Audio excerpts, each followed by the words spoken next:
Guts is afraid, and his fears are something that are oftentimes overlooked or oversimplified. So I'm going to break it down now why it's so important that we understand what Guts is afraid of and how it ties into his biggest hurdle that isn't Griffith.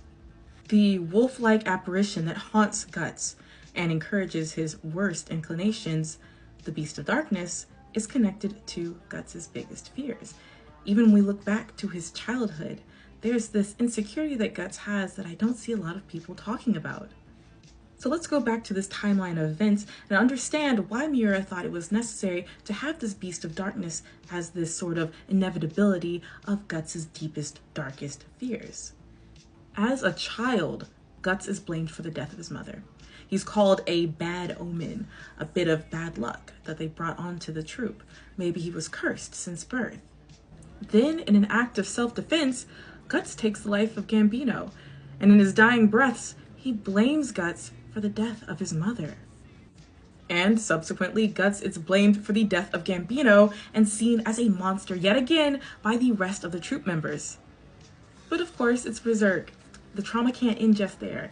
Gotta stack it up. So after Guts becomes a part of the Band of the Hawk, he's given a mission to kill Adonis, a young boy. And after doing so, we see Guts start imagining himself to be like Zod, like a beast, a monster.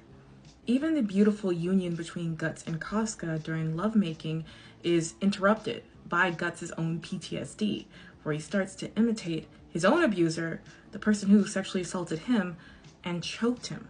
And what does he do to Casca? Well, he chokes her as well. And of course, Guts is horrified by what he's done. But this time, he's not seeing himself as a horned monster, not like Zod. He's seeing himself like a human monster, the type of monster he fears he might be. After the events of the eclipse, that's when we start to hear whispers of the beast. Now we have this supernatural force that has clung on to these insecurities, these fears that Guts has. And now it's more of an entity instead of just these thoughts that Guts has in his mind. Now at the tail end of the conviction arc, we have this beautiful illustration showing the divide between Guts' desires to protect Casca, to be with her, or to act out in revenge and rage towards Griffith. He can't have both. And luckily he chooses Casca. But that idea of chasing after Griffith is still strong in his mind, and the beast is going to feed on that. After this would be some of the most horrific acts we see happen to Casca, which is saying a lot, and definitely some of the most controversial things that we see. Guts assaults Casca again, multiple times, while under the influence of the Beast of Darkness. Now, before the first incident, during this whole separation from the group and being alone with Guts, he's left with these thoughts. The Beast of Darkness is louder than ever and trying to convince him that he doesn't actually care about Casca and that what he really wants is to focus on Griffith and to act out violently against Casca, to tear her to pieces, to assault her.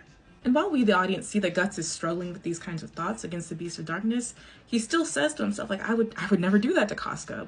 But what is he talking about? And he gently takes care of her, makes sure that she's warm, makes sure that she's fed and that she's clean. It's beautiful. Until the beast takes over. Before we see Guts start to harm her in very real ways. As Guts becomes more frustrated taking care of Casca, this beast starts to creep out and act out physically onto Casca. And we only have one other spectator to this, and that's Puck. And luckily we have Puck knowing that Guts needs help. He needs someone to be there with him. And Puck realizes that Guts is under the influence, but Guts is blaming solely himself, which maybe he should, but at the same time, he needs to acknowledge that this force, while yes, it's there because of his own insecurities, is still something supernatural that's going to charge up some feelings that might have already been there and also turn other feelings into a dark direction. He himself, at his core, is not a beast, is not a monster. So what is Guts' core fear? It's that he's not deserving of love. It's that people are better off without him. That if he does bring people close to him, he will eventually harm them.